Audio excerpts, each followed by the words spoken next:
Hey folks, John here, Homestead Preps. Well, we're a couple days out from Hurricane Florence. I guess this is when we're going to see who's a prepper, who's not a prepper, and who's the people who just want the prepper title. Walmart is just about sold out of their water. They've restocked the shelves over and over and over. I find it kind of funny. You know that I was not there for water. I have water. But, yeah, I mean, who's going to be ready? Was it going to be a Category 4 hurricane hitting us? I'm in the southern part of Virginia, more in the middle, I guess you could say, whatever. But I think it's a good test. Who's actually a prepper, who's not a prepper, who's really ready, who's not. But it's a test to me. And yeah, I'm actually kind of glad we're having it. I got 7 kids here, 2 of their boyfriends. I have my grandchild here. And we need to see if how ready my house really is for a shit hit the fan situation. And I'm actually glad we're having this. It's a small shit hit the fan situation. Maybe a medium, or some spots it's gonna be a large. Yeah, I don't want to see it take anybody's lives. That I don't want to do. I'm in, off the shore enough to where we're not gonna get hit by the full blown thing, but we're gonna get some 90-mile-per-hour winds. They're saying 20 inches of rain. Trees are gonna come down. Power's gonna go out. And I just want to see if we're ready. Because if we cannot survive this, without an issue, then we're not going to survive a real shit hit the fan situation. We need plenty of water. Plenty of water. We need good shelter. We have shelter. We have medical. We have food. I have propane for the generators. I have gasoline for the generators. I have the solar system running. I'd say I'm good in power. Water, I have backup water for the the livestock I have. I think we're good there. Some people in my family are a little picky, and this is where they're going to decide how picky they really are. If we go without power for 3 or 4 days, they're not going to be able to cook what they want on the stove.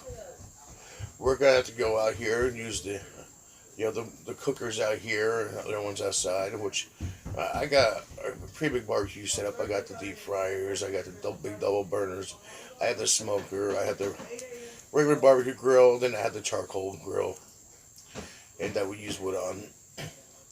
So I'm not worried about it. I can smoke a roast, I can do whatever. Food wise, we're fine. The question is, how are they going to do without internet? How are they going to be able to handle it? Yeah, most people in my house have, phones or whatever that actually has services. But the storms get that too bad. We barely have services on good day here. If we get a full-blown storm, these cell phones ain't called out. Or anything like that. My internet is on backup power. My main computer is on backup power. My surveillance cameras are on backup power. My monitor's on backup power, so on. I have UPSs in there for all that with a couple batteries hooked up to them. I will shut down the computer though. That does not need to be up. And only that, with 5 monitors, it's a voltage hog. The computer with 5 monitors usually lasts about 20 minutes before we're out of battery on the UPSs. But I'll just shut them down. I'm actually going to shut them down a day ahead of time. It's going to be good to see who has what capabilities. It's going to hit the United States on the southeast coast, pretty hard. It's actually going to hit Jersey pretty hard, and Maryland pretty hard, Virginia, North Carolina, South Carolina probably. But it's going to come into Tennessee, stuff like that. I I would say the only issue I have here is a few trees right there. That's going to be coming from the southeast, and that's where that is. I have not had a chance to drop them yet. My chainsaw is not trustworthy enough that I feel to actually drop them. I can cut small trees all day long. I can cut down trees all day long with it. There are some pretty decent pines. Could they fall this way? Yeah, they could. I'd say maybe 40% chance they can fall this way. But we don't have the porch finished the way I'd want. But I do have, plastic up over the bottoms where it's not. But it's going to be interesting to see who's really actually a prepper, who's really not in this area. I belong to quite a few prepper groups here. Virginia Oath Keepers, and we have some good friends, whatever like that. We're expecting to get a lot of flooding in Roanoke and plus in Lynchburg. Lynchburg has an issue with their one dam. It's going to be nice to see what happens to that. I'm not going to say nice. It's going to be interesting to see what happens with that. My buddy that's in Roanoke already has his mobile home, his big Winnebago loaded up. He has his trailer loaded up, ready to bug out if he has to. But I think there's going to be a lot of so-called preppers not ready for this. Not even close. But, like I said, it'd be interesting. The boys are home now from school. Daddy. And it's time for they all get to work here and get the last of the little stuff tightened up around the yard because I don't want no flying debris.